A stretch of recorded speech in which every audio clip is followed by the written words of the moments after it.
What kind of cop were you before this? Treasury agent. 8 years. This would be your first actual murder scene. Yeah. I worked homicide before I went federal. This is what we'd call an orgy of evidence. Know how many orgies I had as a homicide cop, Gordon? How many? None.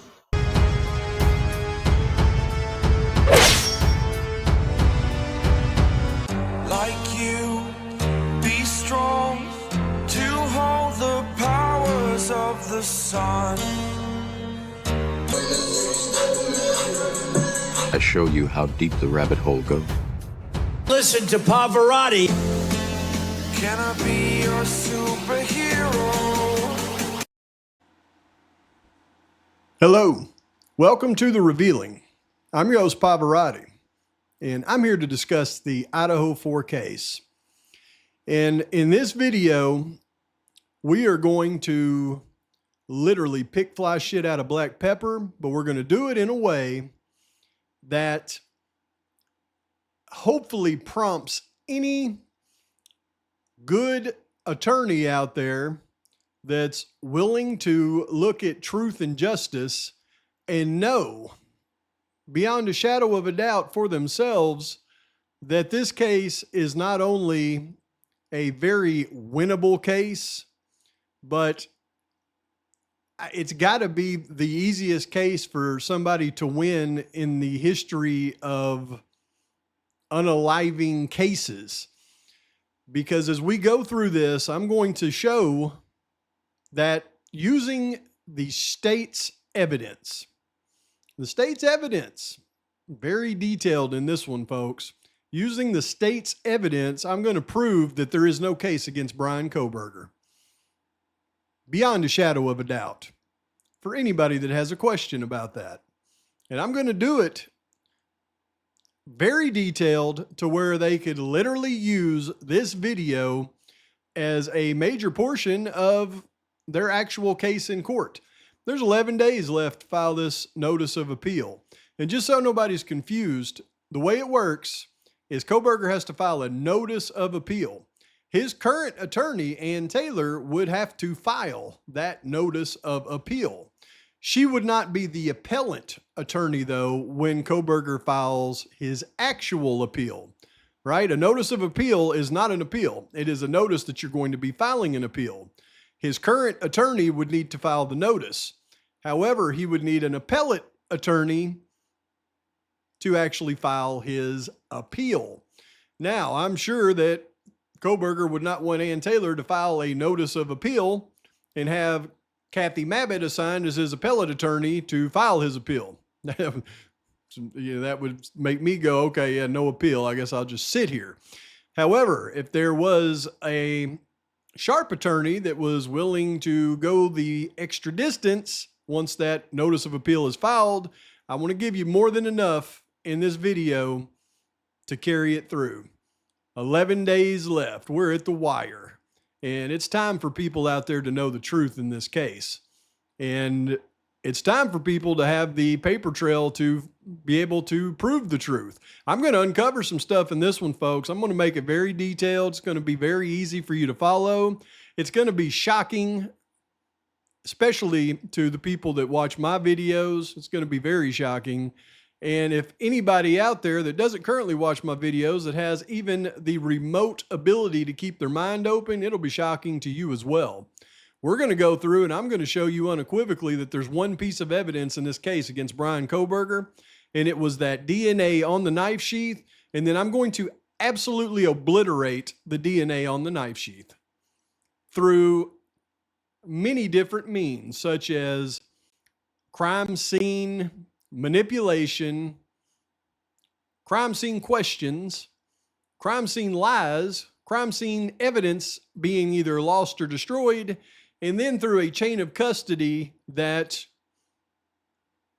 would frankly make, kindergartens, if they were in charge of it, look like they were more competent.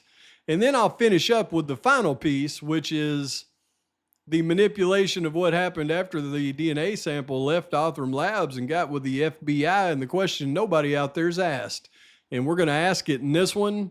And I don't think there's any way anybody could answer it in a legit way that doesn't make them go, dang. And I'm dead serious. We're going through this one and this one. Hold on to everything you got, and dang sure hold on to your socks, because you will not have them on at the end of this one. Free BK. Okay, so we're going to start once again with the myriad of evidence in the funnel against Bryan Kohberger that we thought that they had this entire time. Not to even exclude the evidence that they had that was very strong for people that was after the fact, such as Kohberger cleaning his car out with bleach so that they couldn't find any evidence of it. Kohberger going to the grocery store in Louisville and purchasing, or Clarkston, and purchasing what they suggested were, garbage bags and things to hide the unaliving weapon. To Kohberger putting his trash in the neighbor's trash can to avoid his detection, and him separating his trash in his parents' house, wearing gloves and putting his trash in plastic baggies to try to hide his DNA. Remember all this? This was all the after the fact evidence. Well, Dollinger or Gilbertson himself came out in interviews and said the bleach was a lie. They never had Kohberger cleaning his car with bleach. So that was just a lie. He came out and said that Kohberger's purchase at the Albertsons grocery store was a 6-pack of Starbucks coffees. That was a lie. He said it was just an outright lie that Kohberger was seen putting his trash into the neighbor's trash cans.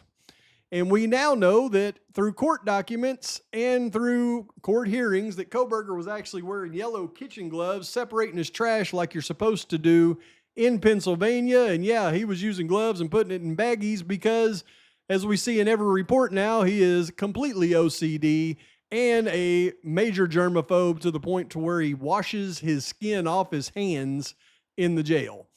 So this was all just a bunch of lies.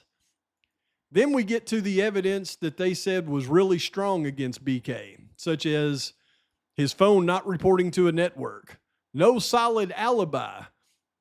He was out during the times of the crime.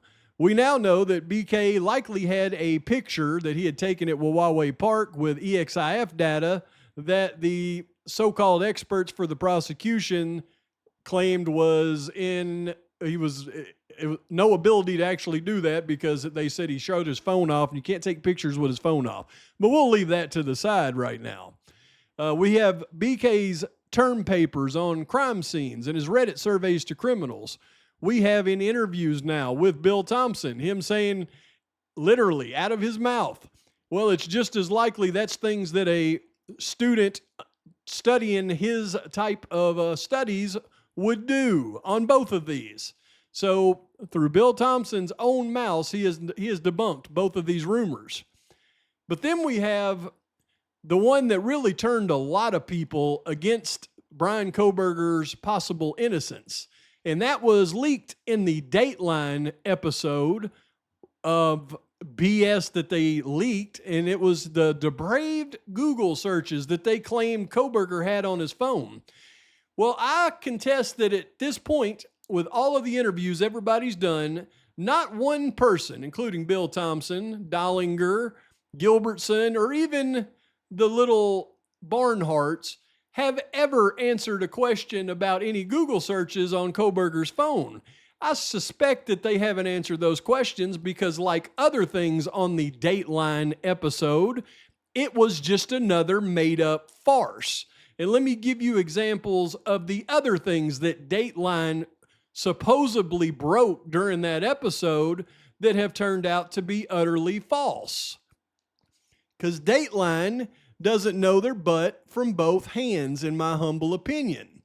Now, what are we referring to? Well, there was 3 big things that Dateline broke, other than innocuous selfies that Kohberger took of himself that they just kind of made up stories around.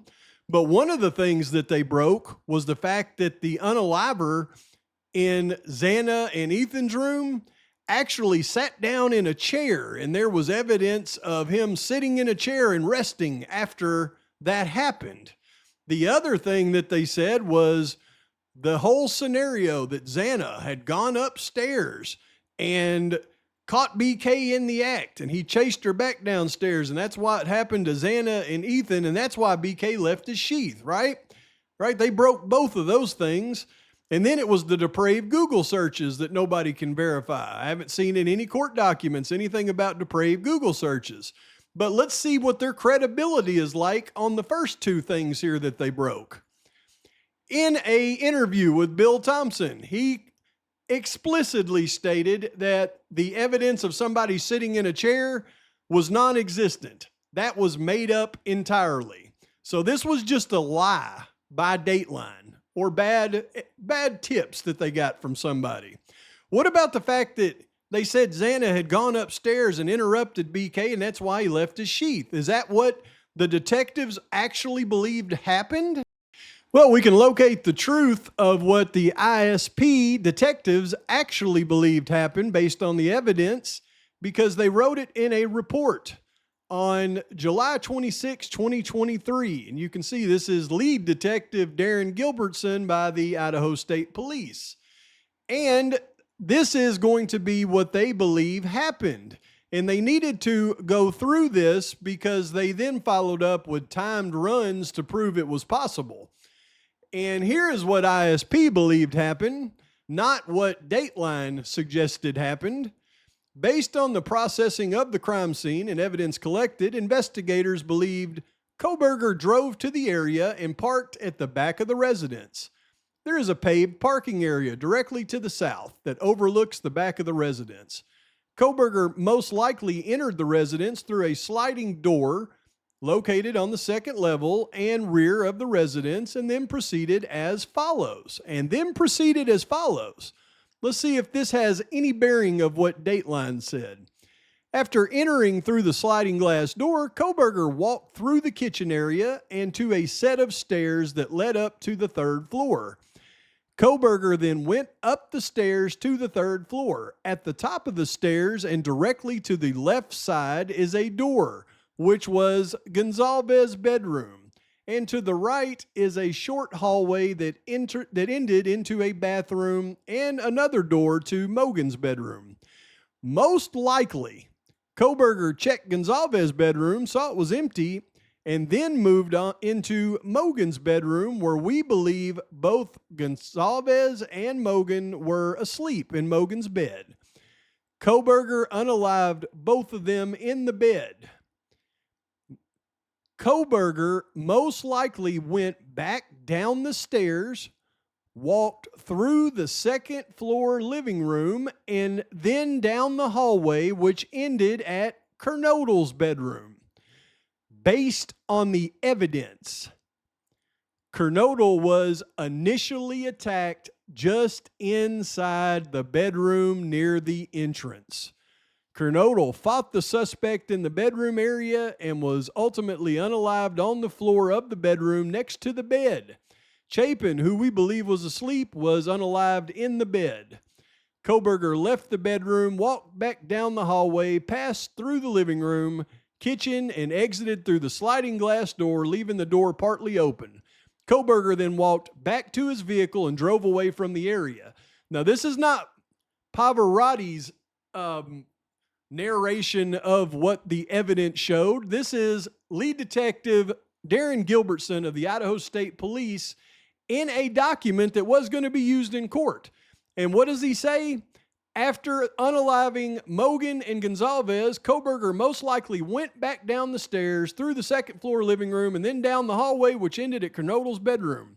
Based on the evidence, Kernodle was initially attacked just inside the bedroom near the entrance, not upstairs interrupting Kohberger as he's unaliving Kaylee and Maddie.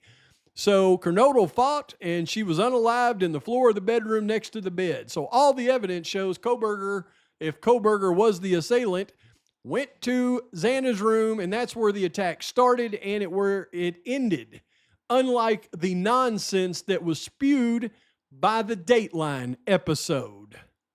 So, considering their entire narrative of what happened in the house was apparently made up and it did not go along with what the actual law enforcement's narrative of the crime was going to be, they made up the fact somebody had sat in a chair, and a lot of other things that they made up. And since nobody has come out to verify their made up story about the Google searches, we can only assume that that was made up as well. No credibility for any of those. And you can see who the likely leakers were in the case right here, bam and bam. And I guess they wouldn't have any idea of what the crime scene actually showed when Gilbertson himself, who wrote that report I just read, explained what the state's evidence would show. Now, we could go through all of these. The balaclava that was purchased 8 months earlier by a guy who likes to hike outside in freezing Pennsylvania. We have never seen in any of the MPD docs or the ISP docs anything about Kohberger purchasing a Dickies anything. I could go on for days about the so-called purchase from Amazon on the K-Bar knife 8 months prior to the crime, but I'll save that one for a different video because it's too much to get into on this one, and it is certainly not cut and dry like they would like you to believe. Bill Thompson himself has said in interviews that there's no way to know if Kohberger was anywhere near the residence, not only the night of the crime, but also any of the trips Kohberger made to Moscow prior to the crime. The vehicle that they have on camera, this one you'll find interesting because we have speculated for a long time that they thought the vehicle was a 2011 to 2013 Hyundai Elantra, all the way up to the point to where the FBI provided them Kohberger's name. And then they went to WSU, found pictures of Kohberger's actual vehicle, and then they changed the year model from 11 to 13 to a 2014 to 16 model that matched Kohberger's.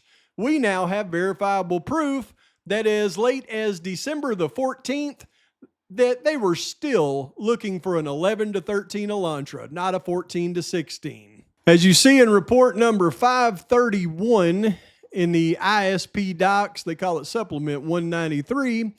This report was taken on July 26, 2023, and they were recounting the narratives on the Hyundai Elantra vehicle data. And inadvertently, they have let us in on something here. But you can see on November 27th, let's go up here. November 13th, MPD requested the Idaho State Police to assist with the investigation. And ISP Lieutenant Mike Mooney facilitated the production of Idaho Vehicle Registration, Statewide Electronic Ticketing System, SWET, and license plate reader data to the Federal Bureau of Investigation for analysis. On November 27, 2022, at approximately 4:30 p.m., he received an email from ISP Regional Communications Officer Mary Conrad titled ISP Contact Statewide 2022. The email contained data regarding ISP contacts with Hyundai Elantra cars in 2022. They forwarded the information to FBI analyst Beth Sullins. Then on December 4th at 1:08, at my request, RCO Conrad sent an email titled Plates from Plate Reader System to FBI analyst Beth Sullins. The email contained data from the LPR located on US 95 at milepost 425. Between the dates of December 4th and December 4th. On December 4th at 1:15 at my request, RCO Conrad sent an email titled More Plate Reader Info on November 13th to FBI analyst Beth Sullins. The email contained additional NB MICA LPR data between the dates of 12/3 and 12/3. On December 6, 2022, at approximately 9:50, I received the Idaho SWET data pertaining to all vehicles contacted by participating law enforcement agencies in Idaho. I forwarded the data to SWET vehicles to FBI analysts Beth Sullins and Maria Tyndall. Now look at this, though. On December 14th, at approximately 11:22 a.m., I received a list of 2011 to 2013 Hyundai Elantra cars registered in Idaho from blank at the Idaho Transportation Department. On December 20th, 2022, at approximately 12:14, I forwarded the list to FBI analyst Maria Tyndall. So they forwarded the list on December 20th to the FBI, but they got all of it back on on what date? December 14th. And what was it for? It wasn't for 11 to 16 like they said they opened that date range to. No, as late as December 14th, they were only focused on 2011 to 2013 Hyundai Elantras. And there it is in their own words. I don't know what else to say. Now, can you imagine cross-examining the detectives in this case with all the documentation that we have found that shows that they did not expand the year model range to fit Bryan Kohberger's year models legitimately until the FBI came back with the DNA on the knife sheath, gave them Bryan Kohberger's name. They found video footage of Kohberger on the WSU cameras and used that to say that that was the likely year model of the car we see driving around in blurry photos in the King Road neighborhood. And we now have literal proof that they didn't do that until they got back this magic DNA on the knife sheath. So once again, there is absolutely no evidence that that was Bryan Kohberger's car driving around that neighborhood other than the DNA on the knife sheath. This entire case all comes down to the DNA on the knife sheath. And you should know, if you have followed this case, watching the mainstream morons, how literally every moron and minion out there went and purchased a K-bar knife sheath, or somebody sent them all to them, so that in every episode that they bring up this case, they hold up a K-bar knife sheath and they point to the button snap in every episode and say the DNA on the sheath. How many times has it been said in the media, DNA on the knife sheath? I bet if they use some kind of AI software, I bet you it's been said 1 billion times, the DNA on the button snap of the knife sheath. And I bet you over 100,000 times they've actually held up a sheath and pointed to it. Do you think that isn't brainwashing people to the DNA on the knife sheath? Give me a break. We're about to kill that one though, but we still got a few more to go until we get there. But there's your car. They had no idea that that car could have even possibly been the year model of Bryan Kohberger's car until they got back the DNA on the knife sheath. Proof right there. Then, of course, there is the description by Dylan of the suspect having bushy eyebrows, which, I mean, that's a whole nother video in itself, and we've already annihilated that one, so I won't spend any time on that one in this one. Then there was the supposed eyewitness, the DoorDash driver that we thought was going to testify to her seeing Bryan and parking next to him. Then we find out this. MPD document number 104, where they're taking statements from Molly, the DoorDash driver, where she clearly states Molly did not mention seeing the white Elantra behind her at any time, and moreover, it does not appear Molly saw the white Elantra at any point during her time near the residence. So that one's gone, which literally leaves us with the only ultimate evidence that they had on Kohberger in the entire case, which is the DNA found on the knife sheath. But before we even get to the DNA, let's go ahead and show what happened to the actual knife sheath before any DNA was ever even talked about on the knife sheath. And hold on to your hats, folks.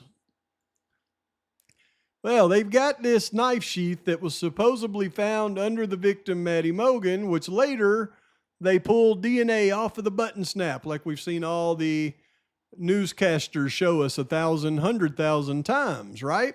Well, let's talk about this knife sheath, though, and when it was collected and when it likely appeared at the crime scene underneath Maddie Mogan. You see, here is what they say happened.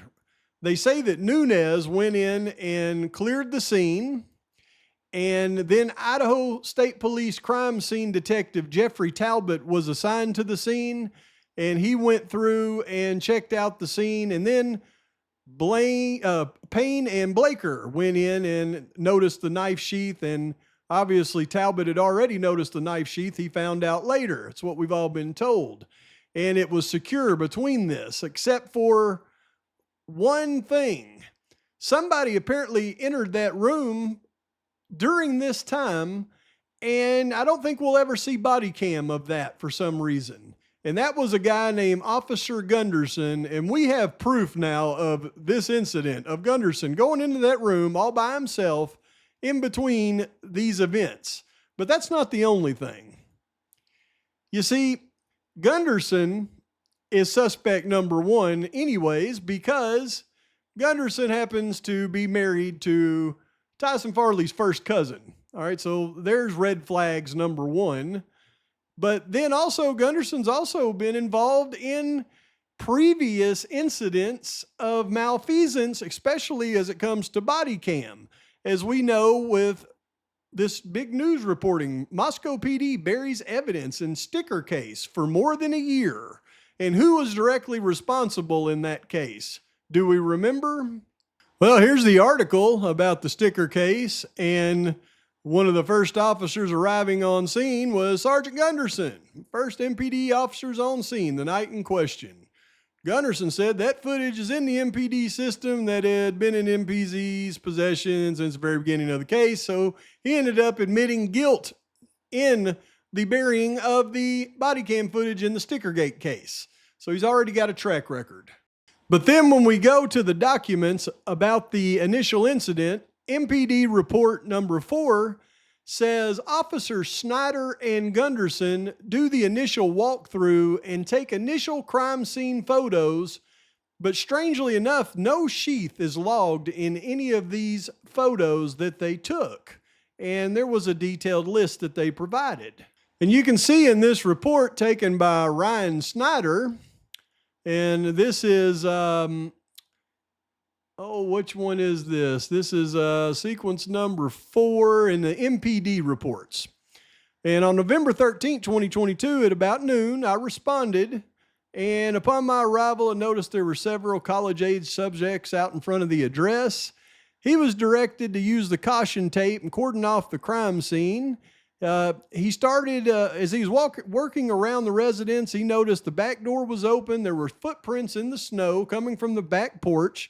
Officer Smith took photos of these prints with a measuring tape. We see those in the crime scene photos now. And he watched the backyard area to make sure no one else came in the area. I noticed there were a few footprints that left towards the west of the backyard. This portion of the backyard is connected to 2 other residences, 1118 and 1126 King Road, both directly to the west. The footprints appear to lead west towards King Road. Between the residences, I was unable to see where the footprints went after the yards connected due to the amount of rock landscaping. I was also unable to discern how old these prints were. There had not been recent snowfall. But then with Sergeant Gunderson, I entered the residence to continue taking photos of the scene. And then he goes through to describe all the photos that he was taking of the scene. And then he logged said photos in a log. You can see the photo numbers. What's interesting though is as he got to the 3rd floor, right? 3rd floor landing, the west bedroom, which was Kaylee's. And then we get to the 3rd floor southeast bedroom, which is where they found the victims. And the photos that he took of note are the 3rd floor southeast bedroom, the door blood cast off from doorway, the floor from doorway, the bed with 2 female victims on it, above the bed, 2 female victims, closest, closet closest. The floor, 2 female victims, north and east wall, 2 female victims, north wall, cast off, desk, west wall.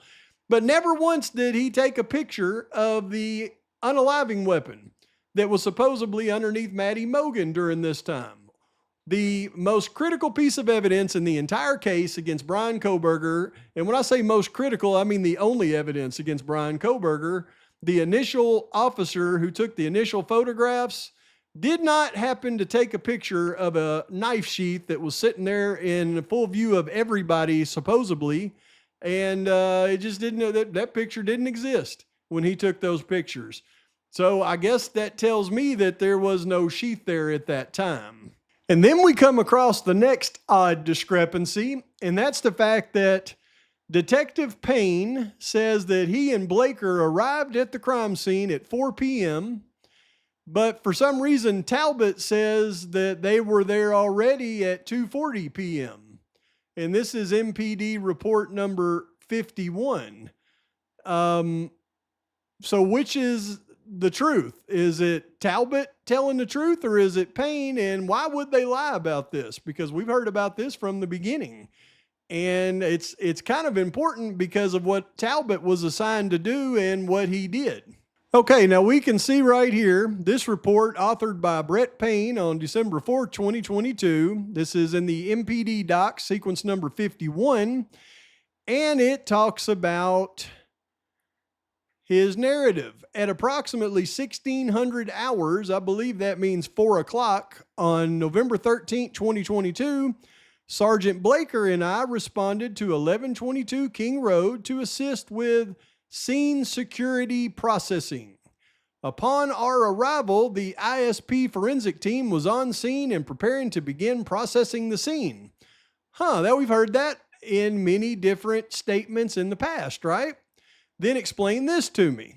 Idaho State Police crime scene investigator Talbot says that he arrived at 2:41 p.m. and Payne and Blaker were already on scene. ISP report number 91. And you can see in report number 91, it's actually 89, but we'll get to 91. I just wanted to show you. On November 13th, ISP Detective Jeffrey R. Talbot was assigned as the lead crime scene investigator. ISP detectives processed the scene and turned all collected items over to MPD Detective Brett Payne. Now, what does he say in his report, though? On November 13th, at about 12:22, MPD requested ISP District 2 investigations to assist with multiple unalivings at 1122 King Road, Moscow, Latah County, Idaho. At about 12:34 p.m., Idaho State Police Sergeant Darren Gilbertson advised me of the request. I was assigned as the ISP lead crime scene investigator. At about 2:41 p.m., I arrived on the scene. Already on the scene were MPD Captain Roger Lanier, MPD Sergeant Dustin Blaker, Detective Payne, and multiple other MPD officers providing scene security. Detective Blaker provided me with the following verbal briefing. So not only were Detective Payne and Blaker both on the scene, according to Talbot, but Blaker gave him a verbal briefing of it. So it wasn't like he confused them with other officers if he gave him the verbal briefing. So how is he there at 2:41 saying Blaker and Payne are already there, but in Payne's report, he says him and Blaker didn't arrive until 4. So you think that could be attacked in court? Now, also in the Talbot report, it says at about 5 p.m., after a search warrant was signed, Sergeant Blaker, Detective Payne, Latah County Prosecuting Attorney Bill Thompson, and Ashley Jennings, and I entered the scene and conducted a walkthrough. As we entered the front, north-facing first floor door, I observed the following. So this must have been just directly after Payne and Blaker went through, and Payne seen the knife sheath and Blaker didn't. But as you entered the residence from the front door, and he goes on to talk about what he had seen until they get up to the 3rd floor, where apparently him, Thompson, and Jennings go into Mogan's room, and near Mogan's left hip was a tan-colored knife sheath partially covered by the comforter. So this is, other than when Payne spied it, this is the first time anybody else spied it. And then at about 5:24, ISP Detective Jake Schwicke started a pre-evidence processed video, and ISP Detective Gideon Roberts started scene overview photographs. Now, in their scene overview photographs, they're going to list, let's see here, what do they list? Blood swabs collected, the pictures of the steak knife. Oh, right here. Exhibit 14, K-bar sheath located on bed of floor 3, east bedroom. So this is the first time they talk about getting pictures of this sheath. But what's strange is in the next report, they talk about something that's kind of weird about these photographs they take. Now, remember in that report, we heard about ISP Detective Gideon taking these crime scene photos. Now we go to Idaho State Police report number 249, and we see that Gideon Roberts, who were taking those photos, has some interesting things to say about them. On November 13th at about 5:40, just like it said in the last report, I assisted with the processing of the quadruple unaliving scene located on 1122 King Street in Moscow. I was assigned by Detective Talbot to photograph the scene. Yep, we read that in the report. Seems to be accurate. While photographing the scene, I deleted photos that were completely washed out while he's photographing the scene, expecting the deleted photo serial number to be reassigned to the next photo captured and the photo serial numbers to continue in sequential order. Later, as I was completing the photo log, I discovered that each photo I deleted also deleted the associated serial number instead of reassigning it, causing a gap in the sequential order, i.e., there's the gap.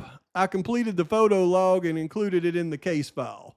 Photos were transferred to MPD. So here's Talbot admitting deleting photographs, thinking it was going to assign the next photograph a serial number, but it turned out it just wiped out those serial numbers as well. So there's apparently 2 photographs from 4639 to 4641, which would be 46, or 1 photograph maybe, 4640. I wonder how important number 4640 was, because he deleted it and we'll never know now. So let me just try to keep everything in order here for you. So between the initial walkthrough of the crime scene and initial crime scene photos taken by Officer Snyder with Gunderson just after noon, and no mention of a knife sheath, and obviously no knife sheath was captured in their initial crime scene photos of the room, somewhere between then and, according to Payne and Blaker, 4 o'clock when they arrived on scene, and then they did their walkthrough, and Payne noticed the knife sheath for the first time in any documentation. Yet, ISP Detective Talbot, who's in charge of the crime scene, says he arrived at about 2:30, and Payne and Blaker were already there, and Blaker even gave him an overview of the crime before he even got started. And then he sent then him and, Prosecutor Thompson and Prosecutor Jennings, if that's what you want to call her, they all walked through and they noticed the knife sheath a little after 5 o'clock. And then they get Gideon to take crime scene photos, which apparently he deletes 1 or more of them, and it deletes them completely out of the system, and we'll never know anything about it. But in between all of that, something else happens. Somebody goes into Maddie Mogan and Kaylee Gonzalez's room with no body cam on and no other officer around, and it just happens to be the most suspect officer in the entire bunch, which is Officer Gunderson, who doesn't turn on his body cam apparently, and he's Farley's cousin's husband, and he's already been involved in hiding body cam footage in the Stickergate case. The most untrustworthy officer you could possibly have. And watch this. There's a back entry. I was going to start taping it all off. Brian's taping the outside off. Okay. Where's the... There are 2 right here.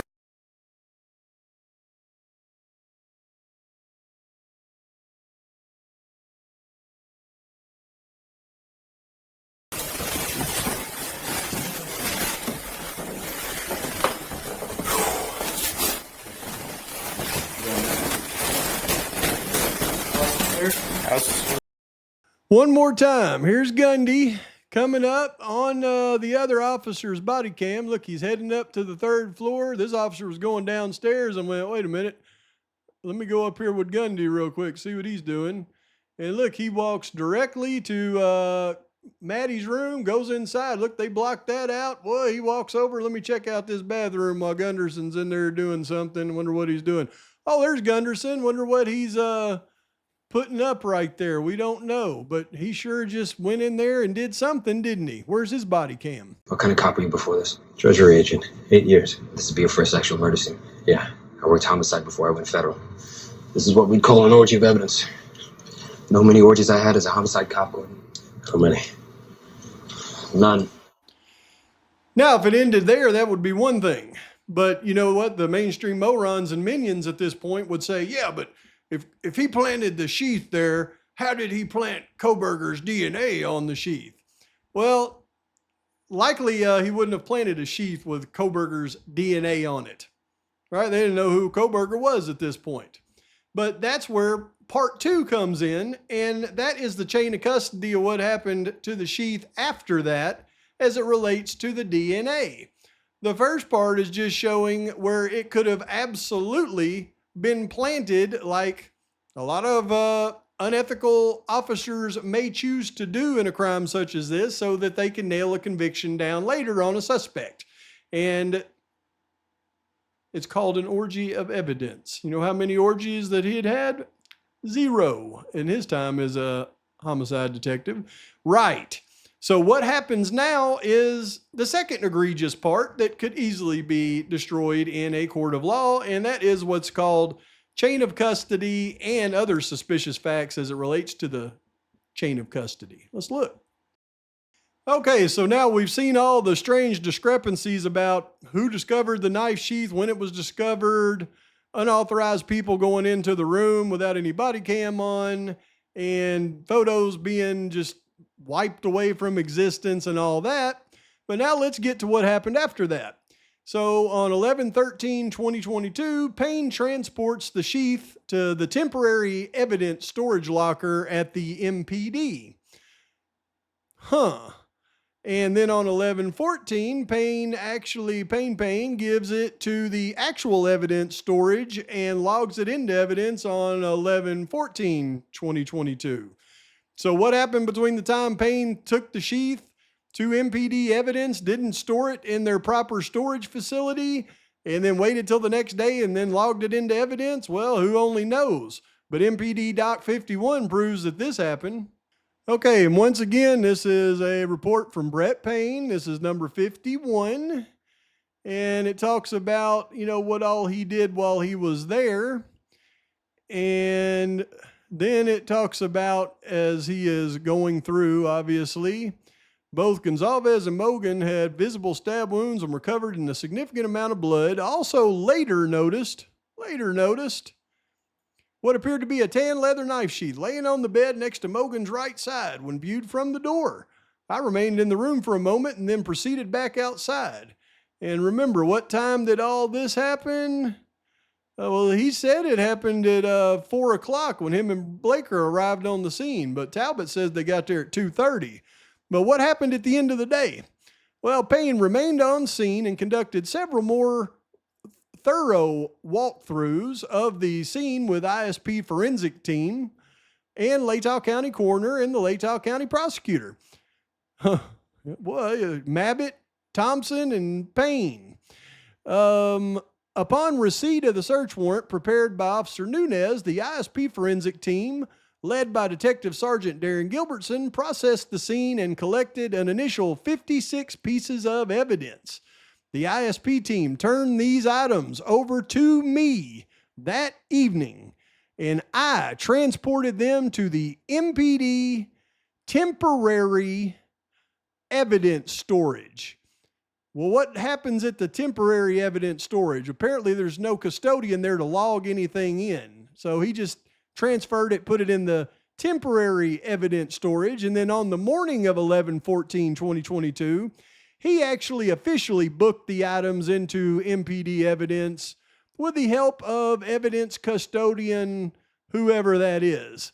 So officially it was booked into evidence on 11/14, but according to Payne, who said he was there at 4, and another ISP sergeant said he was there at 2:30, says that he put these things in a temporary evidence storage overnight. So what happened to that stuff overnight? It's anybody's guess. But there is one gap in what happened between the crime scene and getting into MPD evidence, and it's apparently a pretty good gap. Let's continue from there. Okay, so apparently the DNA on the knife sheath sat in the MPD evidence locker that was actually logged in on the 14th, but it was stuck in some temporary storage space on the 13th by Payne. And in between that time, we don't know what happened, but then it sat there until the 16th of November.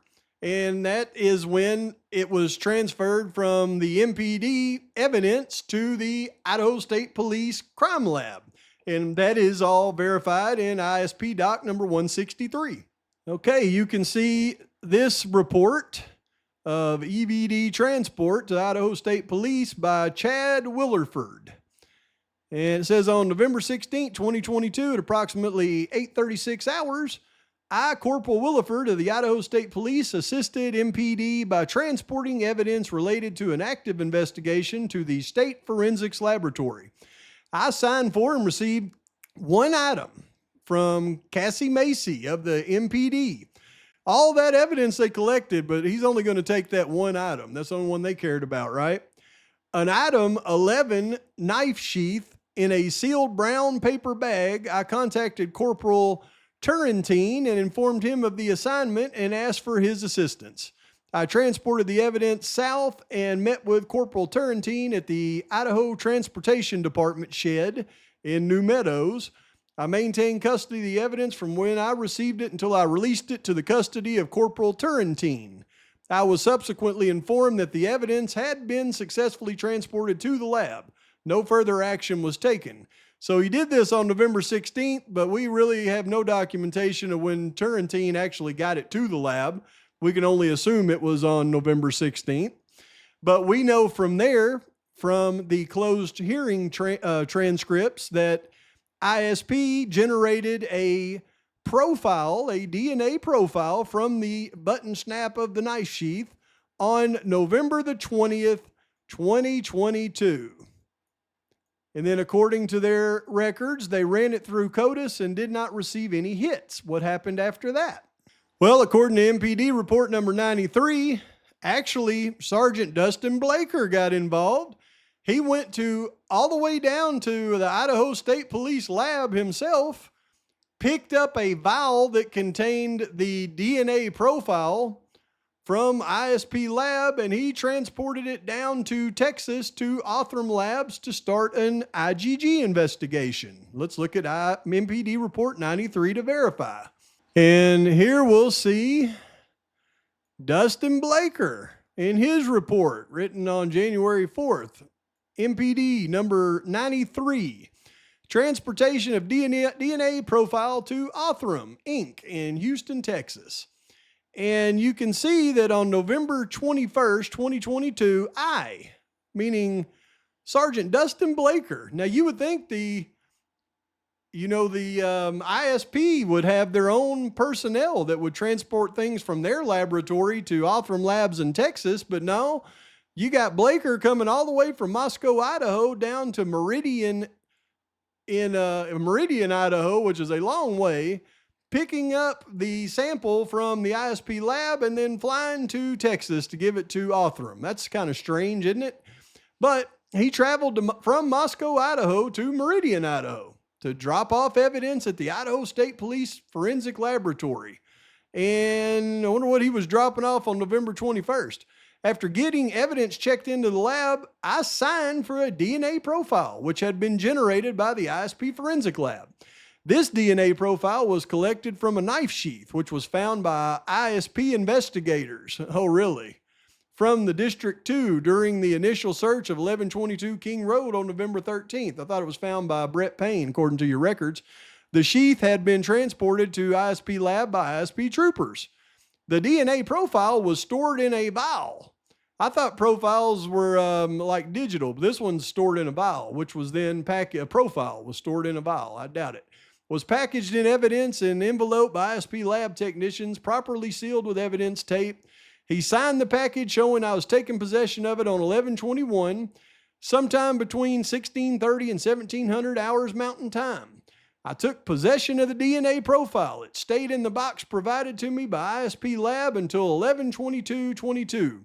At around 3:30 hours, when I removed it from the box, placed it in a small backpack. Okay, so you took it out of their box, put it in a backpack. The backpack then stayed in my possession. The only time I was not physically holding the backpack is when I went through TSA security at the Boise airport. So you put that through the security at the Boise airport, and it was zapped with basically radiation, because that's what they have to use to do an x-ray. So this DNA now was zapped with airport radiation x-ray technology, and we don't think that might have affected it at all, do we? But the only time it was not physically holding is when he went through the security at the airport, put it in an x-ray machine. I was able to see the backpack as it went through the security system and subsequent check of my carry-on by TSA security. The envelope the DNA sample was in never left the backpack anytime during the security check by TSA. Oh, okay, so they definitely put it through an x-ray machine. Now we've got to go study, what does an x-ray machine do to DNA vials? I arrived in Houston, Texas at 1400 hours Central Time. I traveled to Othram, Inc., which is located at blank in Woodlands, Texas. I arrived at Othram at 1510 hours. I handed the envelope with the DNA profile to JF, an employee for Othram. We completed the chain of evidence paperwork, both on the envelope and also on a form provided to me by Othram. I have burned all of these files onto a DVD, which was booked into evidence. I'm surprised he finished the sentence after I've burned all these files. But there we go. Othram's got it on November 22nd, 2022, after the DNA sample had been put through a x-ray machine at the airport. I will research what x-ray technology does to a DNA profile that is in a vial. But at this point, we're just following chain of custody, because this chain of custody sure does bounce around a lot, doesn't it? But we know Othram gets it 11/22/22. What happens after that? Okay, if you go to the closed hearing transcripts on Frank's, where they actually grill the Idaho State Police lab manager and Othram Labs, we learn that from the dates of November 22nd through December 10th, Othram Lab develops what's called a SNP profile, an investigative genetic genealogy profile, and they submit it to the approved IGG companies, and they do not get hits that lead to Bryan Kohberger. They get hits, and their investigative genetic genealogy search leads to 4 brothers. And at that point, though, on December 10th, now, by the way, between the 22nd and the 10th, they develop a profile, they submit it, and they start an investigative genetic genealogy search. And it doesn't lead to Kohberger, it leads to 4 brothers. But then on December 10th, that is when the FBI takes possession of the SNP profile from Othram. And what happens? Between December 10th and December 19th, they provide the Moscow police and Idaho State Police detectives a lead, and they say this lead belongs to Bryan Kohberger and it's his DNA. However, something has to be considered here, because why would it take the FBI 9 days to identify Bryan Kohberger as a potential contributor to the DNA if Othram Labs had already created the SNP? And then according to the FBI, all they did was enter that SNP into IGG databases that they weren't supposed to. Because I can assure you this, if it was Bryan Kohberger's DNA, they could have immediately entered those into those databases, and they would have received a direct hit in a matter of minutes. But for some reason, that didn't happen. And how is that possible, do you say, Pavarotti? Well, because when they run that same SNP through those same databases, they would hit Bryan Kohberger because Bryan Kohberger was in one of those databases. So there would be no reason for the SNP to double in size prior to their hit on Bryan Kohberger. However, if they got Bryan Kohberger's name from somebody else involved in the case, They then went into those databases and located Bryan Kohberger's IgG sample, and then took the SNP from Othram, added the missing parts from Bryan Kohberger's actual IgG sample. Then it would absolutely explain how the SNP profile doubled in size. But there's only two pieces of evidence around this that we can point to. One is the FBI will not explicitly state how the profile doubled in size, number one. We don't know who did the work. You heard that any of that information is redacted. We don't know who did the work. It's a giant secret. We know that by the time the FBI gets involved, the profile, the text file, that's a SNP to use to try to identify somebody is more than twice as big when it gets to the FBI from Othram. We don't know how. And then number two, nobody has ever verified whether or not Kohberger's DNA was actually already in one of those databases, except for a direct statement from Kohberger's neighbor. And here is Idaho State Police report. No, this is number 443. On January 11, 2023, at approximately 11:10 a.m., ISP Detective O'Hara and I interviewed Blank in person at MPD. Blank's phone number was found in Kohberger's cell phone. The following is a summary of our interview. For complete details, listen to the audio. So this is somebody Kohberger verifiably talked to. His phone number was in Kohberger's cell phone. He met Kohberger during the fall of 2022 semester in the parking lot of Blank Apartments in Pullman, Washington, where they both resided. So Steptoe Apartments. Blank lived in block blank and Kohberger lived in block blank. They talked for about 5 minutes, introducing themselves. Later, he and Kohberger talked for almost an hour while walking around the apartment complex and exchanged phone numbers. They spoke about politics, capitalism versus socialism, in blank where he is from. Kohberger mentioned he was a vegetarian and only ate one meal a day. Kohberger talked about people partying and how it was a complete waste of time. Kohberger seemed a lot more serious to him compared to other Americans he had met and talked with. Kohberger spoke about him getting his PhD in criminal justice and being a teacher's aide. So everything he said so far checks out 100%. So I have no reason not to believe this one. Kohberger told him that he had done some genetic DNA testing to learn more about his origin and believed he mentioned he was of German descent. So according to his neighbor, who everything else he says really, just checks out 100%, I would have to believe that this is probably an accurate statement as well. Kohberger has done genetic DNA testing himself to learn more about his origin and believed he was of German descent. So Kohberger's DNA was likely 1,000% in those databases that the FBI went into, and it shouldn't have taken them 9 days to figure out that Kohberger was in those databases. But if they figured it out quick, that's where they would have gotten the information to double the SNP profile and send that in as evidence. And that's why the defense was screaming for the rooftops. We can't see how they doubled the size of the SNP. Right there is how they doubled the size of the SNP, in my humble opinion. And then the other match was likely manipulated from there. Now, folks, there is no fluff in any of that I just presented, and I presented the documentation and showed where you can find it in that entire investigation. But when you look at all the evidence that everybody thought they had against Kohberger, it turns out they didn't have any of it. So you can't say, well, if you take the totality of the evidence and then add in the DNA on the knife sheath, well, it points to guilt, because the totality of the evidence was never there, and the only thing that pointed to guilt was the DNA on the knife sheath.